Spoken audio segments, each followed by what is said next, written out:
সেনাবাহিনী কাঁধে করে আসিয়ার মৃতদেহ বহন করে নিয়ে যাচ্ছিল। এই ইমেজগুলো আমাদেরকে অনেক যন্ত্রণা দিয়েছে, কারণ আমরা ভুলে যাইনি যে তনুর হত্যাকাণ্ড, যা দমুকে ধর্ষণ করে যে হত্যা করা হয়েছিল, সেই হত্যাকাণ্ডের বিচার এখনো হয়নি।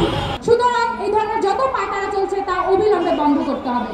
এই হত্যাকাণ্ডের সাথে জড়িত সকল তাবেদার গোষ্ঠীকে বিচারের আওতায় আনতে হবে। আমরা দেখে এসেছি এর আগের অভিজ্ঞতা থেকেও যে পথে না নামলে কোনো ধর্ষণের বিচার হয় না এবং এগুলোকে লুকিয়ে রাখা হয়, আড়াল করে রাখা হয়, এবং অনেক ক্ষেত্রে দেখা যায় যে ধর্ষিতাকে বাধ্য করা হয় এই মামলাগুলো তুলে নিতে। সেনাবাহিনী কাঁধে করে আসিয়ার মৃতদেহ বহন করে নিয়ে যাচ্ছিল। এই ইমেজগুলো আমাদেরকে অনেক যন্ত্রণা দিয়েছে, কারণ আমরা ভুলে যাইনি যে তনুর হত্যাকাণ্ড, যা দমুকে ধর্ষণ করে যে হত্যা করা হয়েছিল, সেই হত্যাকাণ্ডের বিচার এখনো হয়নি। এবং সেখানে যে সেনাবাহিনী জড়িত ছিল, তখন তো সেনাবাহিনীকে দেখা যায়নি যে তনুর মৃতদেহ বহন করে তারা দাবি করছে বা তারা কোনো পথে নেমেছে। তখন তো আমরা তাদের সম্পর্কে যে ধারণা পেয়েছি, সেই ধারণাটা আমাদের স্মৃতিতে এখনো স্পষ্টভাবে রয়েছে।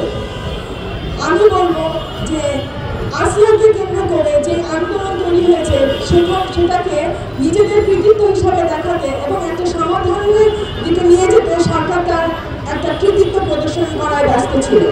অন্যদিকে যারা দীর্ঘদিন ধরে পথে আন্দোলন করছে, যারা জানে যে পথে না নামলে আন্দোলনের কোনো ফল পাওয়া যায় না, যারা জানে পথে না নামলে ধর্ষিতার কোনো বিচার পায় না, যারা জানে ধর্ষণের সাথে ক্ষমতার একটা সম্পর্ক রয়েছে, তাদেরকেই রাস্তায় আটকে দেওয়া হলো স্মারকলিপি দিতে যাওয়ার সময়।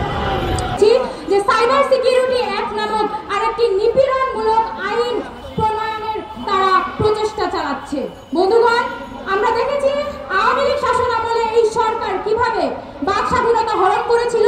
যে কোনো সরকার বিরোধী মতামতকে তারা দমন করার জন্য এই আইনের ব্যবহার করেছে। এই ধরনের আইন অভ্যুত্থান পরবর্তী বাংলাদেশের জনগণ মানবে না। সুতরাং এই ধরনের যত পায়তারা চলছে তা অবিলম্বে বন্ধ করতে হবে। বন্ধুগণ, নানা ধরনের আলোচনা উঠছে যে কিভাবে দেশকে সংস্কার করা হবে, কিন্তু এই যে দীর্ঘ 15 বছর ধরে যারা এই দেশে ফ্যাসিবাদী শাসন ব্যবস্থা কায়েম করেছিল এবং জুলাই অভ্যুত্থানে গণহত্যার সাথে জড়িত ছিল, তাদের বিচার ব্যতীত কোনো সংস্কার হতে পারে না।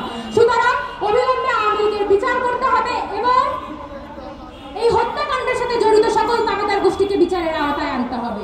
বন্ধুগণ, এই বিচার ব্যতীত আমরা যে সংস্কারের আলোচনা করছি, যে গণতন্ত্রের আলোচনা করছি, তা কোনোভাবেই সফল হবে না।